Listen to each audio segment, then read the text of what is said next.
It's Positively Muskegon. Andy O'Reilly down here today, and we're here to talk a little bit about literacy. Read Muskegon is a program that has been in Muskegon for quite some time. If I'm not mistaken, Melissa Moore? 10 years. 10 years that we've been. Talk a little louder. We got to get that right up there. We've been here 10 years. How many years? 10. Woo, 10 years. Miss Clausen is on the. What's your first name again? Sarah. Sarah Clausen. Just like the pickles, but it's not spelled that way, right? Correct. Sarah's a little nervous being on camera, so we got to make her feel comfortable. Sarah is one of the people that help people read, right? Yes. All right. Yes. Talk good and loud. Yes. Yes. Yes. Yes. We'll come back to you in a minute, Sarah. Okay. Tell me a little bit about Read Muskegon. Okay, so Read Muskegon is a nonprofit organization. We were founded just over 10 years ago. We've been providing free services to adults in Muskegon County all of that time. We focus on adults who struggle to read. So that could be someone who reads at a 4th grade level, someone who reads at a 6th grade level, but believe it or not, there are about 21,000 adults in Muskegon County who read at the 4th grade level or below. Really? Really. Where does that start to become a problem for them in their lives? I mean, because you can read a menu, you can read, the simple stuff, but where does it really start to become a problem for them? Believe it or not, a lot of them can't read a menu. Really? So you know what they do? Point. What do you order? What's on every menu when Pictures. you go into a restaurant? Pictures. Yeah. But what food item can you almost always guarantee is going to be on a menu? Hamburger. Hamburger. I eat them all the time. So they go in and they order a hamburger That's because it. you always know there's going to be a burger on the menus. But it really becomes an issue when you want to get a job, Yep. obviously. A lot of them are employed, but if you want to get a job that gives you a living wage so that you're not living in poverty, Tell me about that's it. an issue. It becomes an issue when you want to manage your health care. Think about all the forms you fill out at the doctor's office. Think about that big piece of paper you get when you get a prescription at the pharmacy. Think about having a child who Sure. has all those forms that they have to have filled out for them to enroll in school, or if you want to help them with their homework or learn to read. There's probably not anything that we do on a daily basis that doesn't involve some kind of level of reading or comprehension. Sure. It wouldn't be a struggle, even text messaging, Yeah. if you can't read. Unbelievable. And are these people that just kind of slip through the cracks, or are they? And I got to be honest, I can't really be a great advocate for what you do because I could read by the time I was 4. Right. It was beat into my head like you. In fact, the first record I ever got was because I knew all my letters, and that's kind of where it all started. I couldn't read Saturday, Yeah. but I could spell it, and that was the title of the record. So, How did they get to be adults who can't read? Yeah. Sarah can give you some specifics, but I Sarah. will give you a brief overview. Okay. So it happens for a lot of different reasons, but they say it's about 1 in 6 adults in the U.S. fit into that category of functionally illiterate. Okay. And of that 1 in 6, so I think that's about 36 million. I'm not positive on that number, but it's a lot. It's all over the country. There are about a quarter of them who don't speak English as their native language, so that would be kind of obvious. There's another quarter that have some sort of learning disability that makes it difficult for them Okay. to read. We find dyslexia is a big one. Yeah. And so they tend to be probably in school systems where they just kind of got pushed through and didn't get the help they needed.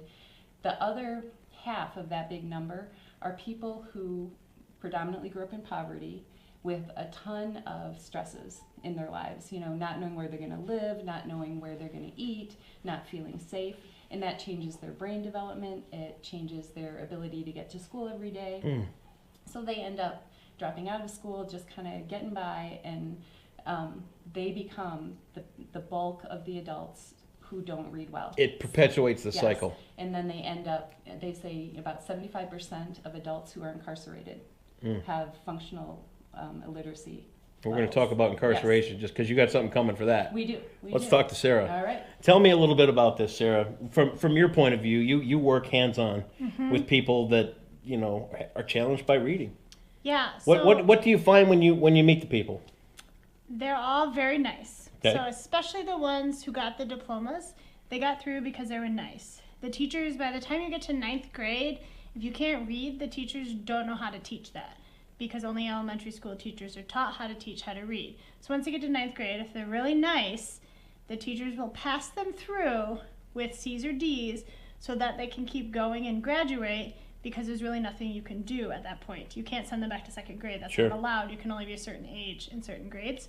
So they really just get pushed through. They get put in special ed because in special ed they have different requirements. So they don't have to be able to read at a higher level to get through special ed. But we have some people who graduated with a degree not in special ed, and in 4 years they did it all right, and they read at a second grade reading level. And they're stuck. Yes, yes. When you first talk to them, do they come in to see you because they're frustrated? Do they come in to see you because their self-esteem has sunk? It depends. We get a lot of people who come in who just had kids, and they realize they don't want their kids to end up like they did. We also get a lot of people who are either working a job that they don't feel safe in, they don't feel adequate, or they just can't get a job. Or we get people who someone in their life suggested you should go get help. A lot of our learners grew up in places where their parents may not know how to read, or they do know how to read, but their parents were home enough to be able to work with them. Right. And a teacher can only do so much in a classroom. If you have dyslexia, you're not going to get that support to be able to learn how to read at the same age as all your friends and kids in your class. They say that parents should read to kids every day. Yes. What age is a good age to start? When they're in the womb. Really? Yes. Really? Yes. So reading is from knowing vocabulary. Yep. So the more words you say to your child, the better they're going to be able to read. Because if we read a word, if we have heard it, maybe at the doctor's office or something like that, like asthma, not phonetic, but we know asthma, we've heard asthma, when we see it in the context, we're going to know that word's probably asthma, Right. even though it doesn't look at all like what it says.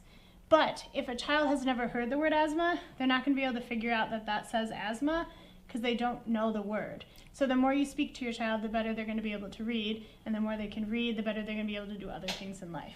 It's really the foundation Yes. for pretty much everything. Yes. It is. Yes. What age groups do you start working with? I mean, are you strictly adults, or do you work with kids too? So Read Muskegon works with adults, but we work with a lot of parents. So at our family literacy nights, the kids come too. Okay. So we work a little bit with the kids, but our actual learners are all adults. Is that a fun dynamic to have parents and kids together? Yes. Really? Yes, and it's all the incarcerated fathers. So their kids get to come, and they're excited. They haven't seen their kids in a while, and they want to do good. Like, they want to do what I tell them to do. So they try really, really hard, and they're super well behaved, and they're just so excited. And they'll be like, did you see me reading with my child? And they just get so excited about being able to do what they learn in class and actually practice that with their child. And what a feeling. Yes. I mean, that's kind of the whole idea, is Yes. to make everybody feel a little bit better. Yes. Then they make that next step Yes. and onto a better life. Fantastic. Speaking of incarceration, let's shift gears again. You're looking at me? Well, you're the one that brought it up. No, not you. But you told me about you've got a program coming for women. Yes, that are yeah. incarcerated So as well. The program that Sarah was speaking of, some people have heard of, it's called the Exit Program. It's specifically for men with a focus on dads who have young children. And it's a jobs training jail reentry program. So we've been working with that for a little over a year, and Sarah teaches a class there. But we also knew, again, a lot of our focus is on parents, because if we're going to break this cycle of illiteracy, we've got to get the kids before they become adults who need our help. So we're like, work with the adults, get the kids at the same time. Because of the statistics that are telling us that people who are incarcerated have a much higher likelihood of struggling to read, we knew that was a population we needed to reach. We also knew it's one of the most difficult populations to reach.